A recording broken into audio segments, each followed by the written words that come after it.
projection du film de François Ruffin et d'avoir choisi le thème de la lutte pour l'émancipation, pour l'égalité femmes-hommes dans son meeting. Mais c'est vrai que c'est difficile de faire extraction de tout le contexte international.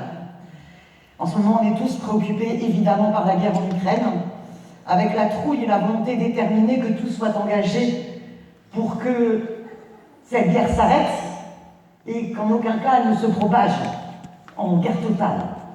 Et quand on est dans une soirée où on décide de se faire un meeting féministe, enfin bon, on a le droit d'être féministe à tous nos meetings aussi, hein, et j'espère qu'on l'est.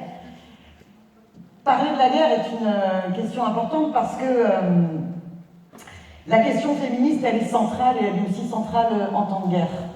Parce qu'on sait pertinemment que les premières victimes des guerres, c'est les femmes et les enfants. On sait pertinemment les guerres, les viols qu'elles entraînent avec elles. Mais on sait aussi pertinemment que dans les guerres, les femmes jouent un rôle déterminant. Et je ne sais pas si vous avez été marqués comme moi, si vous avez vu ces informations sur le courage de dingue des femmes russes, du mouvement féministe russe, qui manifestaient ce week-end contre la guerre, et donc contre la décision de guerre de leur propre pays. Franchement, courage et bravo aux femmes russes. Courage et bravo évidemment aux femmes ukrainiennes. Courage et bravo à toutes les femmes qui, de par le monde entier, sont bien souvent à la tête de ces combats pour la paix. Et d'ailleurs, il n'y a jamais eu une seule révolution, ni en France, ni partout dans le monde, sans que les femmes y jouent un rôle déterminant. Et finalement, nous, notre projet, c'est quoi? C'est une révolution. On l'assume. On a une stratégie qui est révolution citoyenne, parce qu'on veut une rupture radicale, à la fois pour la redistribution des richesses, pour organiser une bifurcation écologique, et pour la 6e République. On veut donc un changement radical. Et pour nous, la question, féministe est centrale parce que le projet de cette révolution citoyenne que nous voulons, c'est pour qu'enfin advienne l'émancipation. Et l'émancipation, c'est quoi? C'est l'abolition de tous les rapports de domination.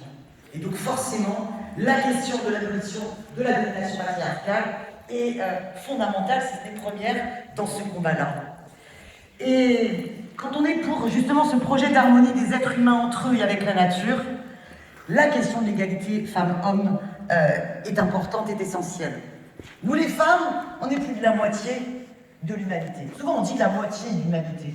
Non, il paraît qu'on est la moitié plus 1. Alors, quand même. Alors, ces inégalités femmes-hommes, elles sont totalement inacceptables, scandaleuses, mais on sait que par ailleurs, elles servent également à légitimer toutes les autres inégalités. Et que c'est comme ça que ça s'articule. Et que c'est pour ça que la question de l'émancipation des femmes et de la bataille pour l'égalité femmes-hommes est une bataille essentielle qui permet l'émancipation de toutes et tous et qui, dans notre grande bonté à nous les femmes, vous permettra aussi à vous les hommes d'être émancipés de l'injonction à la domination masculine. Et ça, croyez-moi, ça vous rendra bien plus heureux.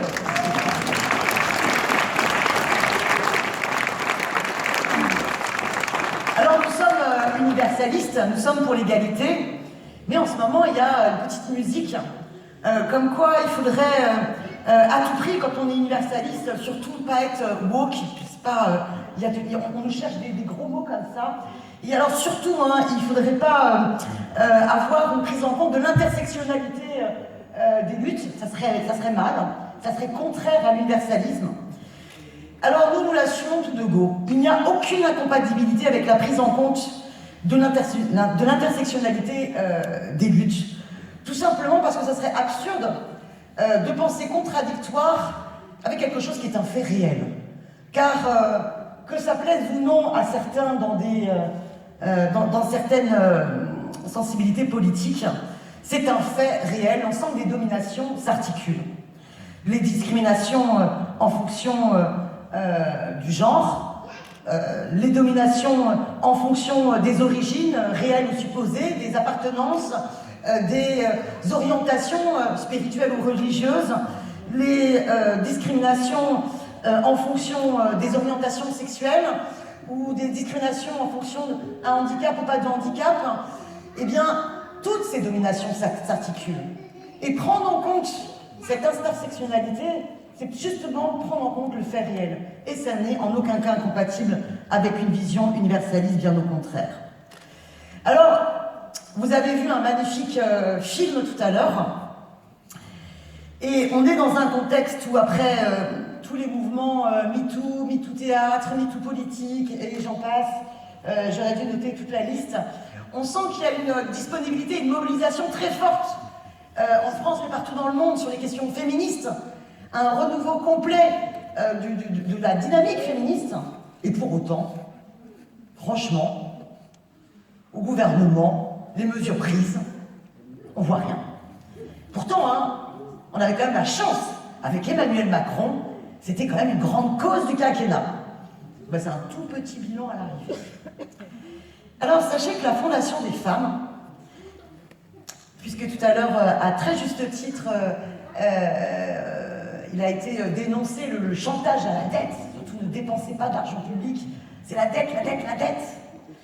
Eh bien, la Fondation des femmes a évalué le coût économique des inégalités de genre en France. Donc elles ont vraiment, des économistes, fait un travail hyper sérieux.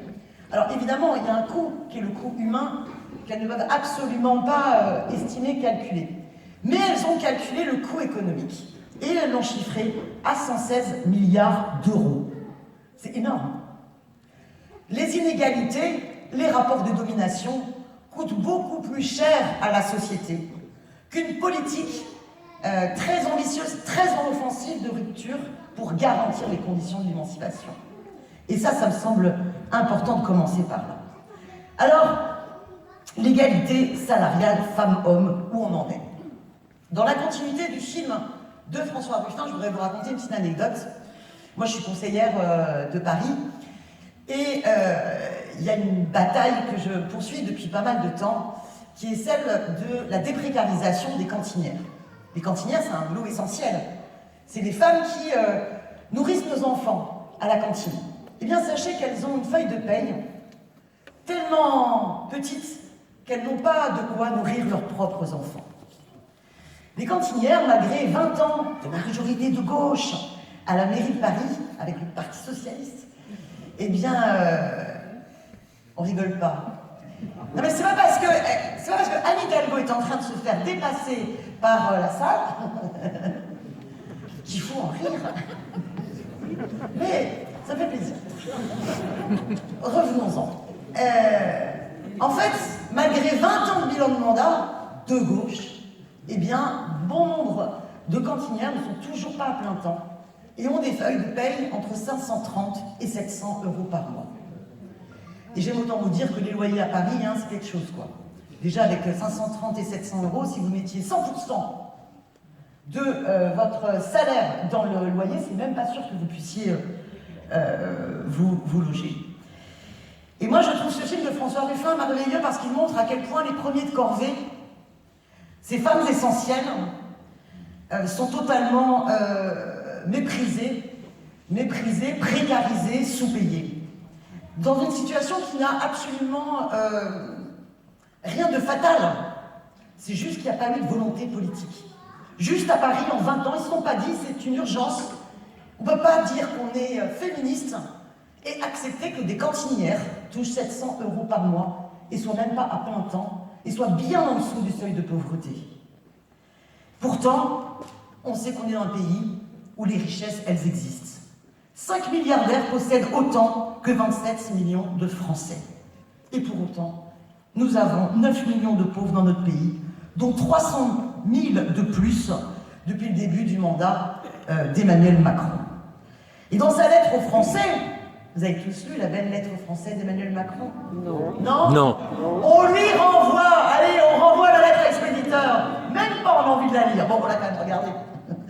Qu'est-ce qu'il nous promet? Eh bien, il nous promet 5 ans de plus de souffrance. 5 ans de plus de souffrance sous la grande cause du quinquennat, il promet de la recommencer. Et il nous promet quoi? De travailler plus, toujours le même credo libéral, et une retraite à 65 ans, donc toujours plus tard. Avec le programme L'Avenir en commun. Et je vous invite vraiment à regarder sur Internet, puisque vient de sortir aujourd'hui le livret thématique de l'avenir en commun vers une société féministe et émancipatrice qui permet de voir comment nous développons sur cette question-là l'ensemble du programme de manière extrêmement concrète. On tentera ce soir d'en présenter un certain nombre d'aspects, mais on ne va pas tout vous présenter. Mais évidemment que pour nous, la question de la revalorisation immédiate des salaires des métiers féminisés, alors je ne vais pas pouvoir tous les citer, mais qu'il s'agisse des AESH, des sages-femmes, des femmes de chambre, des aides à domicile, des assistantes maternelles, des agents de nettoyage, je sais que je ne les cite pas tous et que ça peut générer des frustrations, mais tous les métiers très fortement féminisés devront être des métiers prioritaires à revaloriser d'un point de vue salarial, à reconnaître en termes de qualification, et puis aussi à permettre des évolutions de carrière. Pourquoi est-ce que c'est sur ces métiers féminisés, comme par hasard, que bien souvent, il n'y a pas de perspective d'évolution? Il faut à tout prix que tout cela change. Et encore une fois, il n'y a pas de fatalité. Quand on parlait tout à l'heure du chantage à la Delft, où on voit bien que c'est un chantage pour tout privatiser, c'est aussi un chantage pour casser l'ensemble des systèmes de protection sociale, pour tout précariser. Alors sur cette question sociale, dans notre programme, nous avons une ambition extrêmement forte. On n'oublie pas d'abord que 88% des temps partiels subis sont occupés par des femmes. C'est énorme, 88%. Est-ce que je parle trop fort et là trop près du micro, non?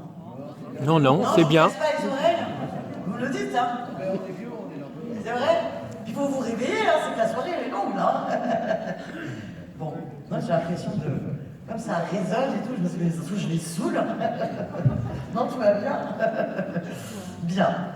Donc, pour nous, c'est essentiel, dans le programme, nous instaurons un quota maximal de contrats précaires dans les entreprises, 10% pour les petites et moyennes entreprises, et 5% pour les grandes entreprises.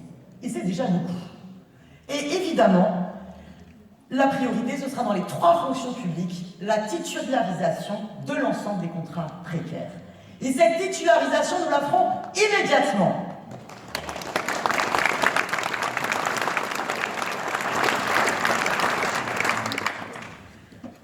La question de l'égalité salariale femmes-hommes, cette promesse. Je ne sais pas, mesdames, mais depuis combien de temps on entend ça, hein? Et à chaque élection, mais ouais. Toutes les forces politiques, elles viennent, là, nous, on va agir pour l'égalité salariale femmes-hommes. Il y a une loi, elle n'est pas appliquée, mais c'est pas grave. De toute façon, la loi, elle est faite pour être très difficilement appliquée, avec plein de possibilités pour que les entreprises tortillent des popotins pour surtout pas l'appliquer, et pour surtout ne pas permettre aux femmes de se battre et d'exiger l'égalité salariale immédiatement. Et là, franchement, dans le programme, il y a un vrai changement complet de paradigme qui me semble vraiment intéressant. Parce qu'en fait, on va créer des commissions de contrôle des salariés qui seront en lien direct avec l'inspection du travail, pour lequel évidemment il va falloir recruter et enfin redévelopper une inspection du travail qui n'a cessé d'être cassée par l'ensemble des gouvernements successifs. Et nous allons totalement inverser la charge de la preuve. Les entreprises devront verser une prime d'égalité salariale de 10% à leurs salariés EES. Et elles ne pourront en être dispensées que si elles apportent la démonstration, la preuve, qu'elles ont engagé l'égalité salariale dans leur entreprise. Vous voyez le changement total? C'est pas, attention, hein, s'il n'y a pas l'égalité salariale et qu'on arrive à le démontrer et que, une fois qu'il y aura eu toutes les démarches qui vont durer des années et tout le monde aura abandonné, de toute façon les gens ils ont été virés, licenciés avant, peut-être vous aurez l'égalité salariale. Non. D'emblée, il y aura cette prime. Alors pourquoi 10%? Alors qu'on sait que les inégalités de salaire, bon, on est dans les inégalités de salaire hommes-femmes en global, plutôt autour de 28%. Parce qu'en fait, pour l'instant, à qualification égale, dans la version la plus stricte, la qualification égale, on est plutôt à 9% d'inégalité salariale. Parce qu'il y a plein d'autres facteurs qui font que nous, les femmes, on se fait complètement rouler dans la farine par le système. Mais au moins à qualification équivalente. Donc s'il y a une inégalité de 9%, eh bien, paf, d'emblée, les entreprises devront verser cette prime de 10%. Et pour en être dispensées, il faudra qu'elles prouvent qu'elles sont en situation d'égalité salariale, avec la possibilité du contrôle de la commission de contrôle des salariés en lien avec l'inspection du travail, de bien vérifier que l'employeur n'a pas raconté des carabistouilles. Donc ce changement pour moi est extrêmement important parce qu'il inverse complètement la charge de la preuve. Une autre mesure, valable pour toutes et tous, l'augmentation du SMIC à 1 400 €. Sachez qu'il y a 60% des smicards qui sont des smicardes. 60% des femmes ont un revenu juste au niveau du SMIC. Donc la question de la revalorisation du SMIC à 1 400 €, pour nous, c'est quelque chose de concret, d'immédiat, maintenant. Revenons maintenant sur la question des retraites. La retraite à 60 ans. On sait déjà qu'au niveau des pensions, les femmes ont des retraites en moyenne de 40% inférieures à celles des hommes. C'est énorme.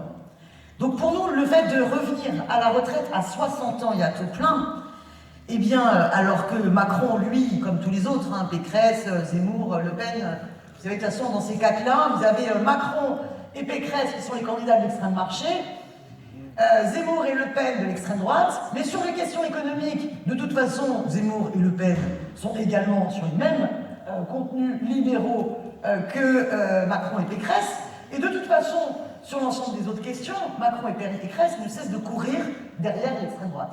Donc, ce marigot de ces quatre-là, on le met à la poubelle parce que sur la question des retraites, on voit bien qu'ils sont tous d'accord pour nous faire travailler le plus tard possible. Or, pour nous, ce qui est essentiel, c'est en plus de revenir à la retraite à 60 ans et à taux plein, sur les femmes, bien plus prendre en compte, dans le calcul des retraites, tenir compte des femmes isolées, tenir compte des carrières assurées, faire en sorte qu'enfin, le parcours professionnel des femmes soit bien plus pris en compte et compensé pour qu'on ne se retrouve pas à chaque fois avec la double peine, arrivé à la retraite.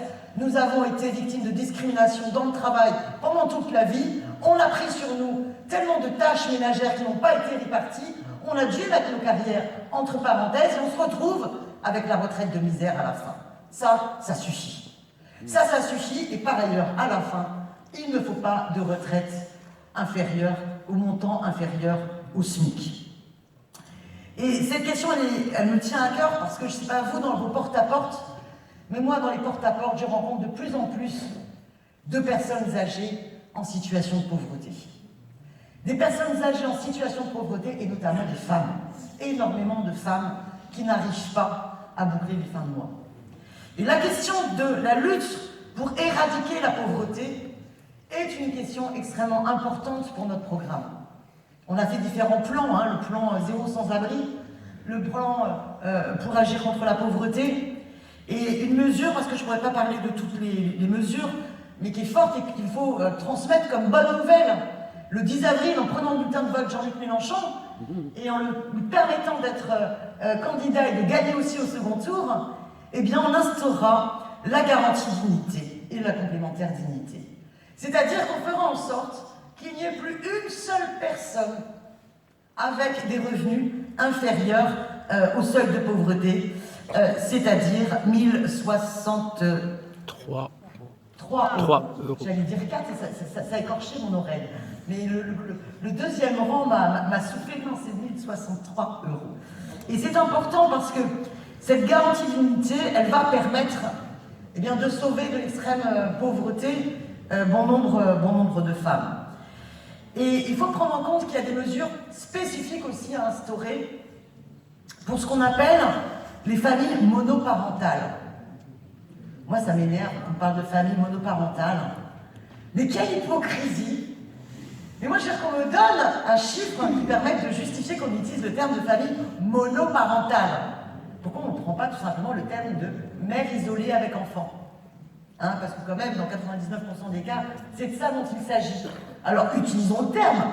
Voilà, les mères isolées. Les mères isolées qui se tapent toutes les galères.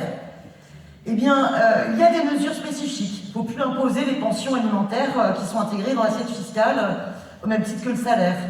Il faut aussi prendre conscience, quand il y a des divorces, il y a 22% des femmes qui deviennent pauvres. 22% des femmes qui tombent dans la pauvreté au moment du divorce. Il n'y a quasiment pas d'hommes qui tombent dans la pauvreté quand il y a un divorce. Très peu. Et donc, ces mesures de lutte contre la pauvreté, nous savons pertinemment qu'elles seront essentielles pour les femmes. Après, évidemment, il y a plein d'autres mesures à prendre. Par exemple, créer un véritable service public de la petite enfance. Et nous proposons, nous nous engageons dans le programme L'Avenir en commun à créer d'emblée 500 000 places en crèche. Et c'est extrêmement important de se dire qu'il y a aussi tout un plan de formation derrière pour vraiment adosser ce service public de la petite enfance sur un personnel qui sera respecté avec un véritable métier transmis. Donc ces questions sociales, elles seront complétées. C'est toi qui parleras plus de l'hôpital, parce qu'on ne peut pas ne pas parler de la question hospitalière. Et j'ai trouvé très fort le message, là, de remettre le message de Sabrina. Et je sais que vous êtes sur vos territoires dans des luttes essentielles, parce qu'ils sont en train de casser définitivement notre hôpital public. Moi, je voudrais, dans un deuxième point, vous parler de la lutte contre les violences faites aux femmes. C'était soi-disant la grande cause du quinquennat. On a toujours une femme qui meurt tous les 2 jours sur les coups de son conjoint ou de son ex-conjoint. Je suis persuadée, par exemple, sur un petit sondage ici, tiens, on va faire ça. Toutes les femmes qui sont présentes, vous levez la main. Levez la main, toutes les femmes. Toutes les femmes, on voit bien. Alors maintenant, ne baisserons, non, vous gardez la main. Ouais, je sais, c'est fatigant, mais ça va pas durer longtemps. Celles qui vont baisser la main, c'est uniquement celles qui n'ont jamais été emmerdées une seule fois dans la rue ou au boulot, tout ça. Vous baissez la main, celles qui n'ont jamais été l'objet d'une petite attaque sexiste, Aucune n'a levé la main. Voilà. N'a baissé la main. Eh bien écoutez, voilà. Je ne vais pas vous applaudir, parce qu'il n'y a pas à être satisfait, mais... Alors, je fais une conférence gesticulée où normalement, à ce moment-là, je demande aux hommes qui ont déjà agressé extrêmement lever la main. Généralement, ils n'osent pas trop. Mais parce que, évidemment, dans nos meetings, il n'y a que des hommes merveilleux, voilà, qui sont présents. Mais vraiment, il faut que ça cesse. Il faut qu'on le dise. C'est pas possible, quoi. Quand on aime, on ne frappe pas. Et en fait, un homme qui nous manque du respect, il ne nous séduit pas. Voilà, ça ne nous intéresse pas. On est persuadé que vous avez, messieurs, alors pas vous, chacun d'entre vous, mais dans l'absolu, bien d'autres arguments à faire valoir. Je pense que cette bataille-là, il faut prendre en compte que c'est une bataille autant politique, au sens de politique publique, qu'une bataille culturelle fondamentale à mettre en œuvre. Et c'est la racine même de la domination patriarcale, d'encourager un virilisme, d'encourager la domination masculine qui fait que finalement l'usage de la violence, l'usage du rapport de domination conduit à légitimer la femme comme un simple objet que l'on peut posséder, et que si on peut le posséder, on peut le déposséder, et on peut le déposséder de lui-même, et on peut l'objectiver. Et donc cette bataille-là culturelle, on en est tous redevables. Parce qu'à un moment donné, on a soit des enfants, soit des amis, soit des amants, et on doit tous et toutes se sentir co-responsables d'en finir une bonne fois avec les violences faites aux femmes. Revenons sur les choses concrètes. Qu'est-ce qu'on demande? On demande, comme le demande le mouvement féministe, enfin 1 milliard sur la table pour un grand plan contre les violences faites aux femmes. Et qu'a fait Macron? Eh bien, il a mis quelques millions.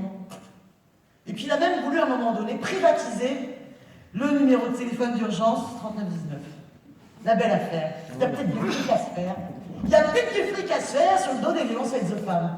Vous imaginez quand même le cynisme du libéralisme. Ils veulent tellement se faire du fric sur tout et tout marchandiser qu'il y a des mecs dans un bureau qui se sont dit tiens, ce numéro d'urgence, et si on mettait une petite boîte privée derrière? Je trouve ça mais c'est hallucinant, totalement impensable. Alors avec ce plan, oui, et bien avec ce plan, nous ferons une formation des personnels de la police, de la justice.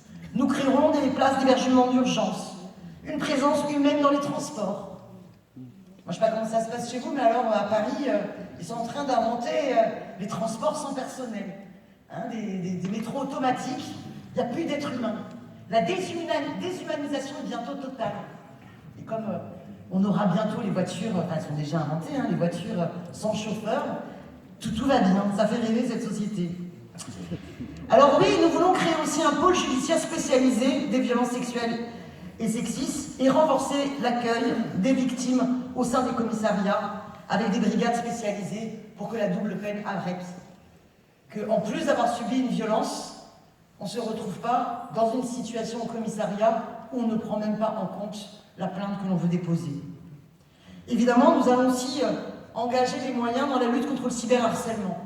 Et il va bien falloir aussi créer une police spécialisée sur la question du cyberharcèlement. Et sur le harcèlement de rue, voilà, remettre des présences physiques. Mais surtout, ce qu'il faudra faire, c'est un véritable engagement sur tout l'éducatif. Alors, forcément, cette lutte contre les violences sexistes et sexuelles, elle doit être aussi adossée à une bataille globale pour respecter que notre corps, ben, c'est nos choix et c'est nos droits. Alors, j'ai une petite anecdote à vous faire. Je fais décidément la parigote qui ressasse la vie de sa capitale, désolée. Donc, je suis dans le 20e, et dans le 20e, on a un hôpital, l'hôpital Tenon, et on a un grand ponte, un grand spécialiste gynécologique, un grand spécialiste de l'endométriose, qui est très réputé, très connu. Bon, l'endométriose, et là, c'est une maladie qui ne concerne que les femmes. Donc, autant vous dire que la recherche, ça rame. Si ça avait été une maladie d'homme, je peux vous dire que ça y est, tout le monde serait guéri, on aurait trouvé, et les hommes ne subiraient pas cette souffrance que les femmes subissent pour l'endométriose. Maintenant, voilà le professeur Daraï, pour ne pas le nommer. Il a 21 plaintes en pénal pour viol, et il continue d'exercer.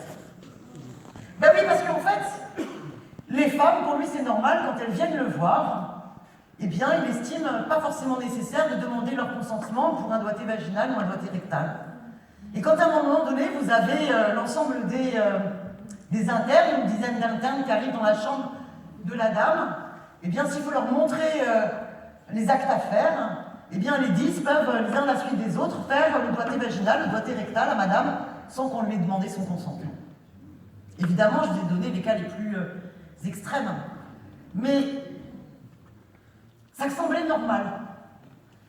Évidemment, des femmes se sont plaintes. L'hôpital ne les a jamais pris en compte.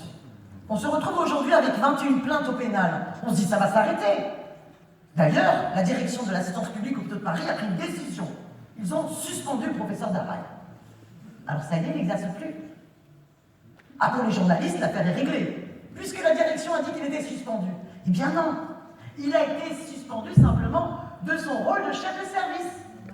Mais il continue d'avoir les patients en rendez-vous. Et donc il peut continuer de considérer que la femme, quand elle arrive dans on appelle ça dans son cabinet, enfin dans son permanence, voilà, eh bien, ça n'est plus qu'un corps. Et qu'il a de la toute-puissance de sa maîtrise de la médecine, eh bien, tous les droits sur ce corps. Eh bien, il faudra que ça cesse. Et cette question de la lutte contre les violences gynécologiques obstétricales, ben moi, je suis super fière que ce soit dans ce livre féministe. Parce que je peux vous dire, il n'y en a pas beaucoup qui en parlent.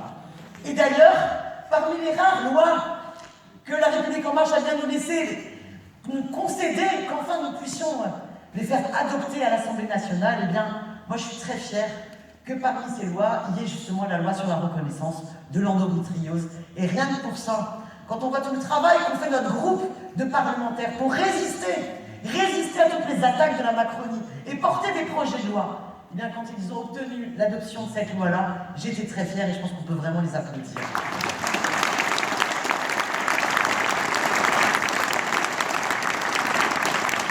Bon, le problème, c'est que Véro, il n'est pas d'accord. Donc, il n'y aura pas les décrets d'application. Et donc, comme il n'y aura pas les décrets d'application, il va falloir gagner là, en avril et en juin, pour que cette loi soit enfin adoptée. Alors, je ne veux pas non plus être trop longue. Qu'est-ce que je voulais vous raconter d'autre? Eh bien, la question, évidemment, de l'IVG, même si dans ce quinquennat, on a quand même obtenu de passer de 12 à 14 semaines, cette question de l'IVG, elle doit continuer d'être centrale. Il ne faut pas croire que ce que nous avons conquis est acquis pour toujours. Loin de là. Un conquis, ça se défend.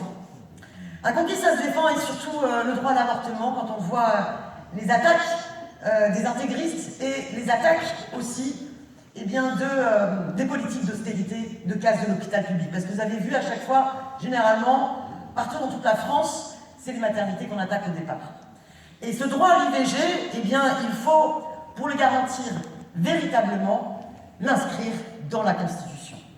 Et ça, inscrire le droit à l'avortement dans la Constitution, pour moi, c'est un acte fort et un acte extrêmement important. Et puis, il y a d'autres choses. Il faudra évidemment la gratuité de toutes les contraceptions. La gratuité de la contraception, mais aussi la gratuité des protections périodiques. Ben ouais, on applaudit. Laisse-toi aller, parce que c'est aussi, si les mecs étaient concernés par un truc pareil, ce serait remboursé par la sécurité sociale. Bon. Donc il faut absolument que ce soit gratuit. On est d'ailleurs sur la sécurité sociale pour qu'on revienne enfin à un 100% sécurité sociale et intégrer les mutuelles dans la sécurité sociale. Parce que les remboursements aux soins, ça suffit. Ça fait partie du coût de nos politiques de casse. Ça coûte bien plus cher de dégrader l'accès aux soins à une société que de le garantir accessible pour toutes et tous. 100% sécu, développement évidemment des plannings familiaux, suppression de la double clause de conscience, allongement de la durée des congés parentaux, et puis identique pour évidemment les deux parents. Toutes les batailles aussi contre les LGBT-phobies, la reconnaissance du libre choix du genre à l'état civil, ces batailles-là procèdent aussi de la lutte contre la domination patriarcale. Alors je ferai une petite parenthèse, parce que j'ai vu L214 à l'entrée du meeting, et je dirais, ils sont où? Ah, ils sont là, voilà. Et je dirais que, ça va peut-être vous choquer certains, que la lutte pour le bien-être animal, et contre la maltraitance animale, pour moi, c'est aussi, ça fait partie de cette bataille d'émancipation, et que c'est pas totalement étranger à la bataille contre la domination patriarcale. Comment ça s'articule? Alors d'abord, moi j'ai une belle phrase que j'aime bien de Louise Michel, j'espère que je ne vais pas, c'est toujours dur quand on veut citer une citation, j'ai toujours peur de l'écorner. Plus l'homme est féroce avec la bête, plus il est soumis à la main qui le frappe.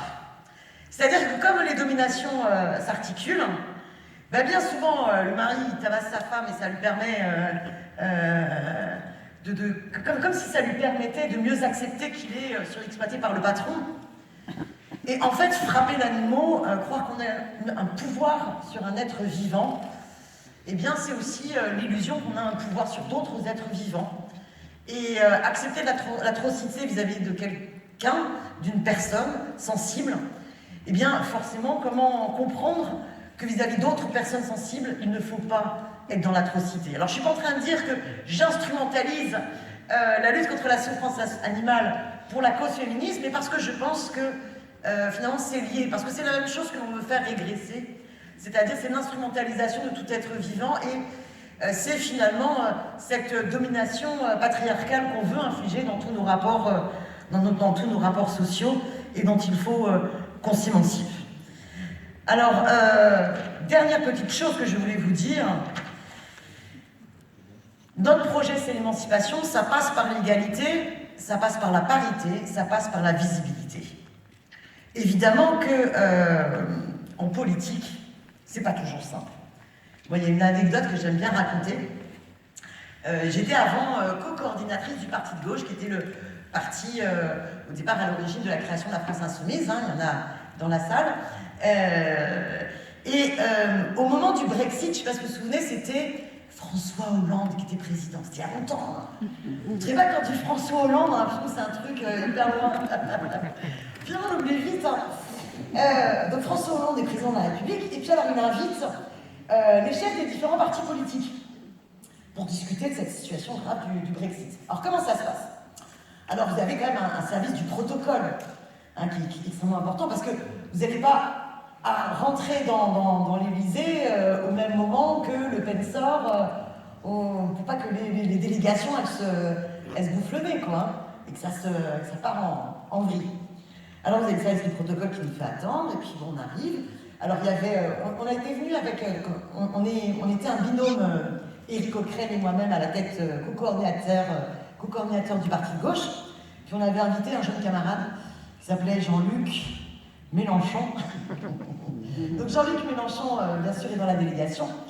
Donc il y a Jean-Luc Mélenchon ici, vous imaginez, Éric Coquerel à la droite de Jean-Luc Mélenchon. Puis alors, moi j'adore dire ça, moi j'étais à la gauche de Jean-Luc Mélenchon. Ça c'est plaisant. J'étais à gauche de Jean-Luc Mélenchon. Et alors ça se passe comme ça, on arrive, puis il y a le responsable du protocole qui vient et qui fait bonjour monsieur Jean-Luc Mélenchon, bonjour monsieur Éric Coquerel. Alors monsieur Mélenchon, voilà comment ça se passait. C'est-à-dire que même à la tête des plus hautes fonctions de la Ve République, la présidence, l'Élysée, la femme politique est invisible. C'est balèze quand même. Donc il faudra que ça change.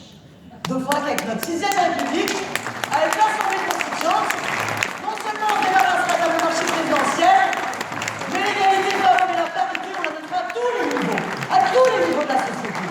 Parce qu'il faut rendre visibles les femmes pour encourager toutes les citoyennes à prendre leur part de l'exercice du pouvoir, toute leur part, un peu plus si c'est possible. Non. Bon.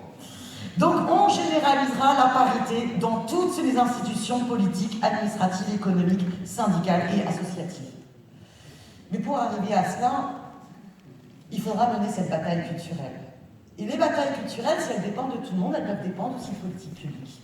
Évidemment, on pense aux moyens qu'on peut mettre dans l'éducation nationale pour que l'éducation à l'égalité femmes-hommes, l'éducation à la sexualité, l'éducation au libre consentement, l'éducation à la communication non violente, bien tout ça soit beaucoup plus approprié, diffusé, qu'on forme les enseignants. Ça veut dire aussi qu'on soutienne tous les travaux de recherche qui permettent d'alimenter cette réflexion sur les pratiques qui peuvent générer cela. Mais ça veut dire aussi qu'il faudra beaucoup plus développer les moyens alloués à l'éducation populaire pour que partout on aille encourager, donner de la confiance aux femmes pour qu'elles se réapproprient leur destin, dans tous les secteurs, dans tous les quartiers, dans tous les endroits de la France, du territoire. Et cette bataille, elle sera menée aussi sur l'ensemble des activités sportives pour pouvoir pousser toutes les femmes à pratiquer autant de sport et dans toute la diversité des sports. Mais ça veut dire aussi qu'à la télé, il n'y a pas que le match de foot des mecs qu'il faudra montrer. Il faudra l'égalité de toutes les équipes, hommes comme femmes, dans tous les secteurs sportifs. Excusez-moi, je ne suis pas une grande sportive, mais pour moi, je pense que c'est important. Et ce n'est pas que du symbole de bien donner à voir. Ça veut dire aussi qu'il faudra donner à voir. Donner à voir la création artistique des femmes. Donner à voir l'apport des chercheuses des femmes. Donner à voir toutes les femmes qui ont compté dans notre histoire. Et cette belle bataille, elle me permet de terminer sur cette autre citation de Louise Michel, qu'on aura citée 2 fois ce soir, je sais très bien. Simple, forte, aimant l'art et l'idéal, brave et libre aussi, la femme de demain ne voudra ni dominer, ni être dominée. Merci Louise Michel.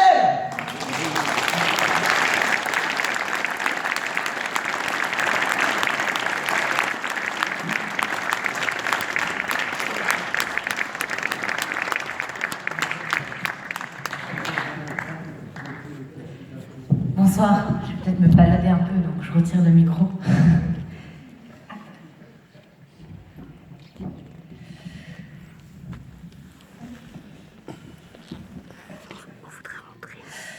Alors, moi c'est Claire Lejeune du coup, je suis très heureuse d'être parmi vous ce soir. Comme vous le savez, je suis une militante écologiste et j'ai rejoint récemment l'Union populaire.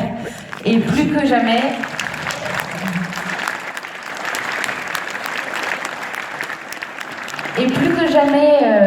en ces jours où on est à un peu plus de 30 jours maintenant du premier tour, on sent que tout est possible, réellement. Et que toutes les actions qu'on va entreprendre, tous les porte-à-porte, tous les tractages au marché, toutes ces voix que vous allez aller chercher, elles vont être capitales. Elles vont nous permettre de faire en sorte qu'au second tour, une force de gauche, une force écologiste, une force de rupture soit présente.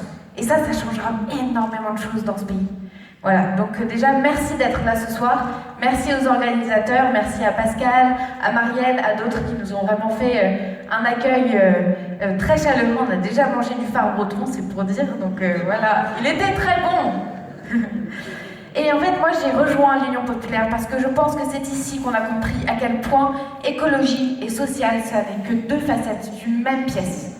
Et on a compris à quel point il n'y aura pas d'écologie sans un grand mouvement populaire, sans que le peuple lui-même reprenne les rênes de ce pouvoir et opère cette rupture avec le capitalisme qu'il nous faut si on veut de l'écologie, si on veut du social, si on veut du féminisme. Et ce dont je voudrais vous parler ce soir, en partant de la problématique de la santé, c'est à quel point tous nos combats, le combat féministe, le combat anticapitaliste, le combat altermondialiste qui est devenu si important aujourd'hui, à l'heure où la guerre est de retour sur le continent européen, toutes ces luttes-là, même les batailles pour nos services publics partout sur nos territoires, elles sont imbriquées. Et à quel point, en fait, le programme de l'avenir en commun, dans toutes ses dimensions, apporte des réponses concrètes et réalisables à toutes ces problématiques-là. Donc, le changement qu'on va opérer si on arrive au pouvoir, il sera véritablement systémique et véritablement de rupture. Pour moi, effectivement, il n'y a pas de... C'est une citation qu'on entend beaucoup. Il n'y aura pas... l'écologie sans lutte des classes, c'est effectivement de l'ordre du jardinage. Mais je pense aussi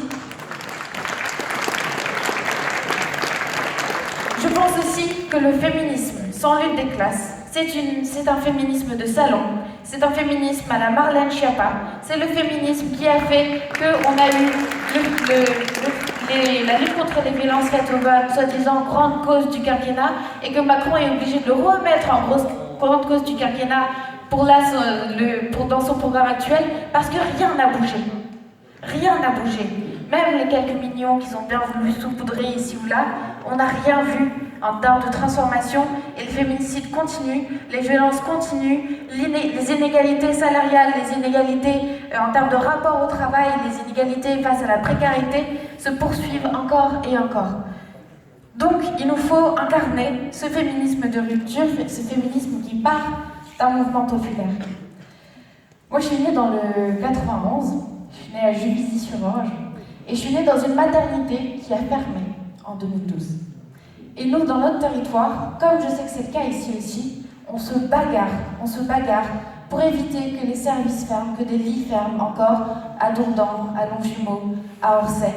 Et c'est une véritable bataille que les citoyens mènent, mais face auquel on se sent démunis, et je pense que vous ressentez ça. On fait des manifestations, des pétitions, etc. Et on se ressent à quel point le système actuel est un rouleau compresseur. Et les chiffres du nombre de fermetures de lits nous le montrent bien aussi. Alors que mon territoire, c'était un territoire qui a été classé par l'ARS comme zone en voie de désertification médicale. Ils arrivent quand même, en pleine pandémie, à continuer de fermer des lits dans ce genre de territoire. Et par contre, pas tout ne ferme. Il y a des choses qui ouvrent. Il y a des cliniques privées qui ouvrent sur les cendres des services qui sont en train de fermer. Nous, on a Corian qui débarque, là où on a fermé des services. Et donc, c'est du service de santé privé. C'est-à-dire, c'est là où il faut payer pour se faire soigner. C'est là où les pathologies lourdes, celles qui requièrent du temps, celles qui requièrent du soin, celles qui requièrent de l'attention de la part des soignants, celles qui finalement ne sont pas rentables à traiter, ne seront pas traitées. Et tout ça, ça va alourdir la charge qui reste sur le peu d'hôpital public qui nous reste dans mon territoire. Et donc, on ouvre aussi, et on ouvre mais un gros centre où on centralise tout, à Saclay.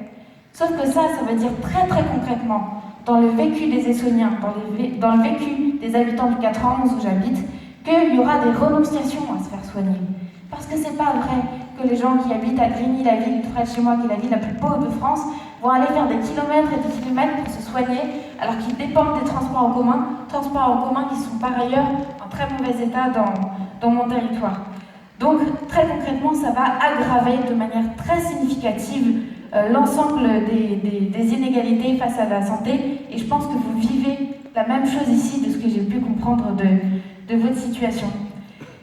Et donc, on a même la logique du privé qui, d'une part, se renforce partout, et puis on a la logique du public qui même se calque sur celle du privé, puisqu'on a désormais une obligation de payer ces 18 € à l'entrée des urgences.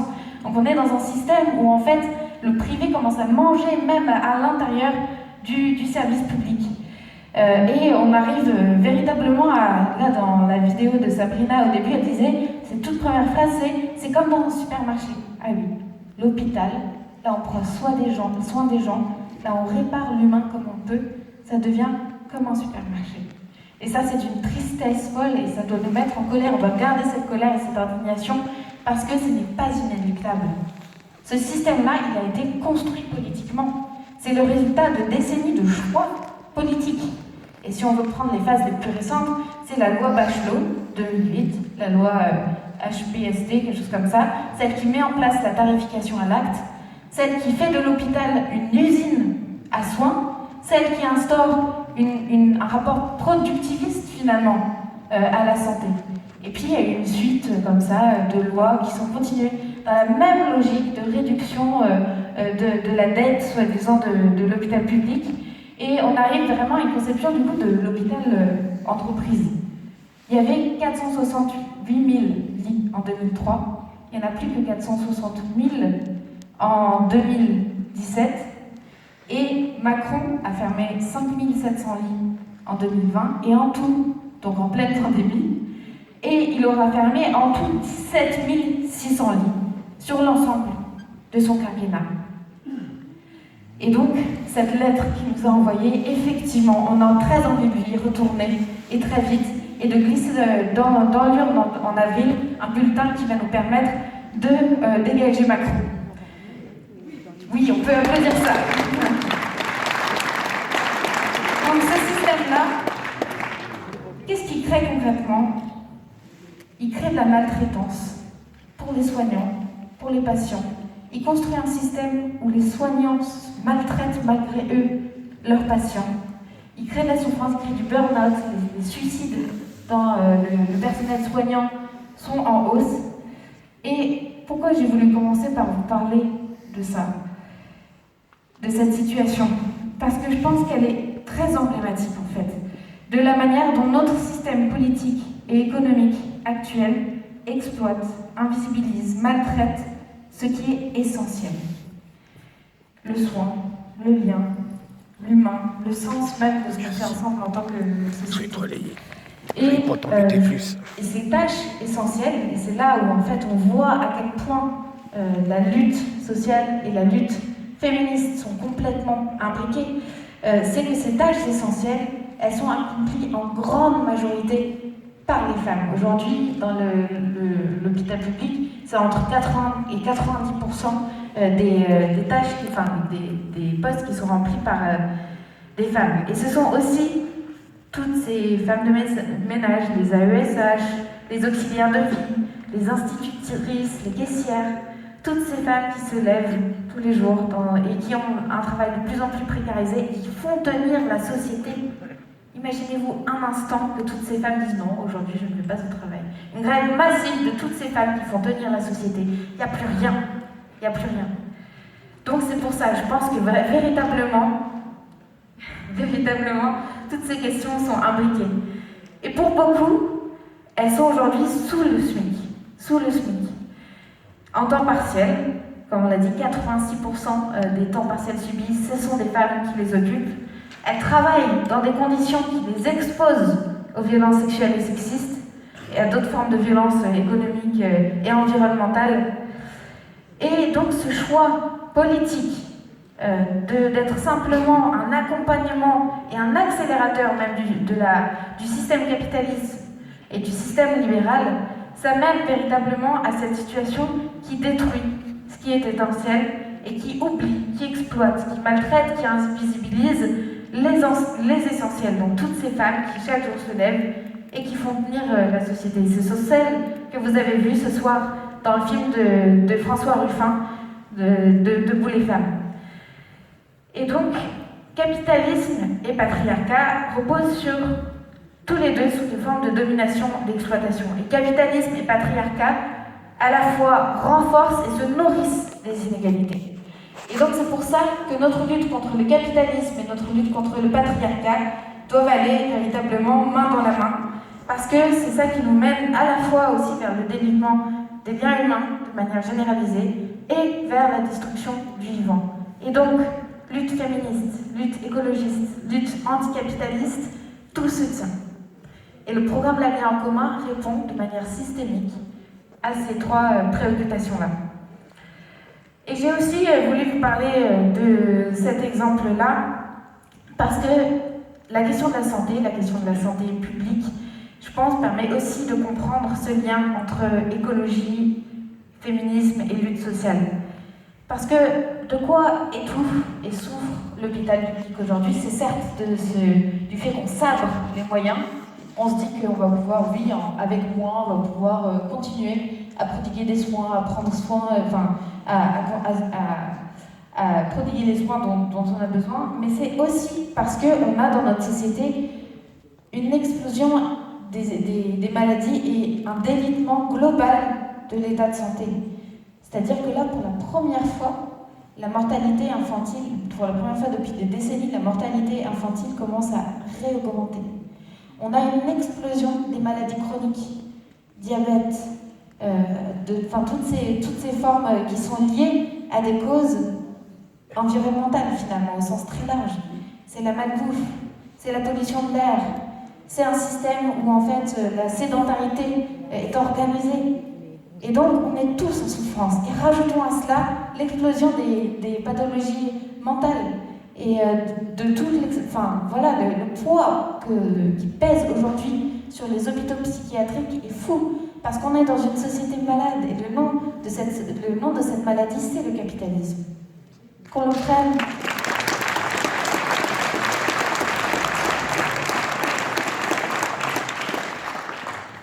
Et donc en fait, c'est pour ça qu'il est important, et on parle souvent de santé environnementale, mais quand on parle de santé environnementale, c'est juste une manière de dire notre santé dépend de la manière dont on vit. Elle dépend de l'état global de notre société. Elle dépend du degré de sociabilisation qu'on a, de notre possibilité d'accéder à une alimentation saine, à un air respirable. Et quand on regarde toutes ces données-là, ça suit le contour des inégalités sociales. Et si les inégalités sociales s'aggravent, les inégalités face à la santé vont également s'aggraver. Et ce qu'il faut ajouter à ça, c'est ce qui pèse aussi sur notre société, c'est une aggravation de tous les risques. Des risques environnementaux sur mon territoire, par exemple. On a énormément de sites Céveso, donc des risques de pollution très forts et des risques même d'accidents industriels très très importants. Donc c'est sur ces territoires-là qu'on va retirer des hôpitaux de proximité. Voilà, donc en fait, on entre dans une phase où à la fois les crises s'accumulent et puis les risques s'accumulent. Et on peut bien sûr parler du risque pandémique. Et on sait à quel point en fait la pandémie a aussi eu des causes écologiques. Donc en fait, on entre finalement dans une forme de capitalisme de crise. Enfin, juste moi, à mon échelle, j'ai 27 ans, j'ai connu la crise économique globale de 2008, des attentats, une vague d'attentats, j'ai connu la pandémie, maintenant on a le retour de la guerre, donc on entre dans ce système-là où en fait les crises s'accumulent, elles s'enchevêtrent sans qu'on puisse arriver à en sortir, et on a une classe politique qui a finalement accepté de juste gérer crise après crise et qui ne voit pas à quel point il y a la possibilité et l'impératif, la responsabilité de transformer le système en profondeur. Et donc, on est, à mon sens, on est la seule force politique aujourd'hui en France à pouvoir accéder au second tour et à proposer une rupture avec ce monde-là. À dire non, en fait, ça n'est pas une fatalité de devoir vivre dans ce monde où, d'une part, les profits s'accumulent tout en haut, et puis les risques, les violences s'accumulent pour tout le reste de la société. Ça n'est pas inéluctable. Et donc, je pense que notre projet, finalement, c'est de repartir de l'essentiel. Quand on dit on va gouverner par les besoins, on va instaurer une planification écologique qui va permettre, non pas, qui ne pose pas la question de la dette, qui ne pose pas la question de la santé des multinationales, mais qui pose la question de quoi on a besoin en fait pour vivre ensemble, qui repose la question éminemment politique du bonheur. Et cette question-là, elle est tellement absente d'un débat qui est investi par des questions sécuritaires, identitaires. Et bien nous, notre rôle dans cette campagne, c'est de reposer des questions essentielles sur la table. Et comment mieux reposer cette question de ce qui est essentiel qu'en partant de ces essentiels, donc ces femmes qui font tout le travail qui aujourd'hui tiennent la société debout. Et donc on est aussi cette force politique qui affirme qu'il n'y aura ni rupture écologique, ni profonde transformation sociale sans un mouvement féministe, sans un mouvement radical et populaire. Et c'est ce qu'on incarne aujourd'hui. C'est ce que la manifestation à Paris et dans d'autres villes a incarné. Et je pense que tout ça peut nous nourrir d'énergie pour sur ces derniers jours de campagne en vue du premier tour. Vous êtes ce soir aussi un petit bout de ces grands mouvements. Donc je vous remercie vraiment d'être là et de nous écouter.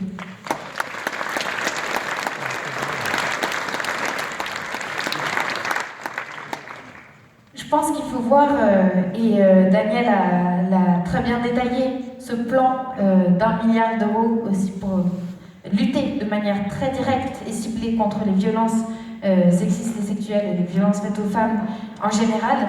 Mais en fait, comme souvent avec l'avenir commun, et je pense comme souvent avec la vision que les Insoumis essayent de porter, ça se relie. C'est-à-dire que c'est assez systémique. Et on le voit bien que la lutte pour éradiquer la pauvreté, c'est une lutte féministe, parce qu'aujourd'hui, la majorité des pauvres en France, la majorité des 10 millions de personnes qui sont sous le seuil de pauvreté, ce sont des femmes. Donc, une fois encore, lutte sociale, lutte féministe, ça va main dans la main. Quand on augmente le SMIC à 1 400 €, c'est pour 60% de femmes SMICardes qu'on l'augmente. Donc, une fois encore, lutte féministe et lutte sociale vont ensemble. Et lorsqu'on lutte contre la précarisation du travail, lorsqu'on dit non, les 7% de chômage, c'est faux. Ça correspond à une précarisation massive du marché du travail. Ça correspond à de la souffrance. Ça correspond à des quotidiens où des femmes se lèvent à 5 h du matin, font 2 heures de boulot de 8 à 10 heures, ont des pauses jusqu'à 14 h, sauf qu'elles n'ont pas le temps de rentrer chez elles parce qu'elles habitent loin, elles habitent en banlieue. Du coup, elles restent sur le lieu de travail, elles terminent à 20 h, elles rentrent chez elles à 22 h, et puis rebelotent le lendemain. C'est ça leur progrès. Nous, on doit leur dire non, c'est pas ça le progrès. Le progrès, c'est d'avoir tous un travail payé de manière à ce qu'on puisse vivre dignement, à ce qu'on puisse avoir le temps pour soi, le temps pour prendre soin de ses proches, voilà, de reposer la question de la forme de société qu'on a envie pour arriver à cette harmonie entre les êtres humains et entre les êtres humains et le vivant. Et d'ailleurs, j'ai trouvé ça intéressant. L'argument qui a été beaucoup utilisé lorsque on bataillait pour une augmentation du SMIC notamment, disait oh là là, mais non, mais vous comprenez, ça va déstabiliser l'économie. Ah, vous la trouvez très stable, équilibrée, notre économie. Notre économie avec son inflation qui pèse sur le pouvoir d'achat de tout le monde et en particulier sur les classes populaires, avec ces risques de bulles financières qui nous pèsent tous sur les épaules, même si c'est pas le centre de nos préoccupations en ce moment. Cette économie aussi avec ces 8 millions de personnes qui sont à l'aide alimentaire, 10 millions de pauvres, 12 millions de personnes qui sont mal logées. Tout ça, c'est une économie stable et équilibrée? Non. Et donc, je pense qu'ils ont surtout oublié finalement que l'économie, ça n'est pas une chose abstraite comme ça qui existerait au loin et qu'on pourrait équilibrer en faisant des coupes budgétaires. L'économie, c'est nous. L'économie, c'est nous qui allons travailler tous les matins.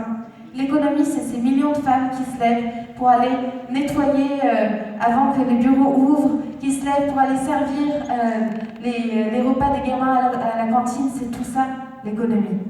Et donc, je pense qu'il faut qu'on mesure ça. Et en mesurant ça, on mesure à quel point on a une puissance de malade. Enfin, je veux dire, demain, on arrête, on dit stop, on peut réellement avoir... l'économie s'arrête. Donc de la même manière qu'il n'y a pas de profit sur une planète morte, il n'y a pas de profit non plus s'il y a une résistance. Et si on dit non, en fait, ce n'est pas de ce monde-là qu'on a envie. Et c'est ça aussi le sens de cette campagne et le sens de notre bulletin de vote en avril, c'est de dire non, on ne veut pas de ce monde-là. Et véritablement, et je crois que c'est un nouveau slogan d'ailleurs, un autre monde est possible.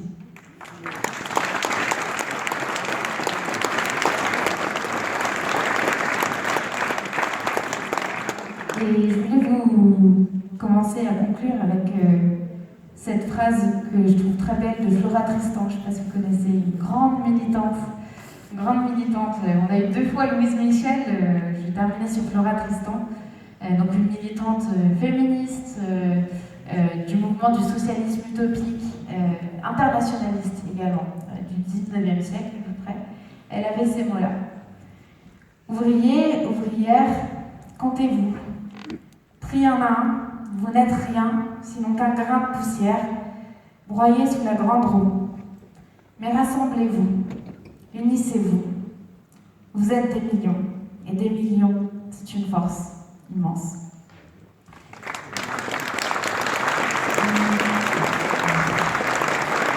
Merci d'avoir été là ce soir.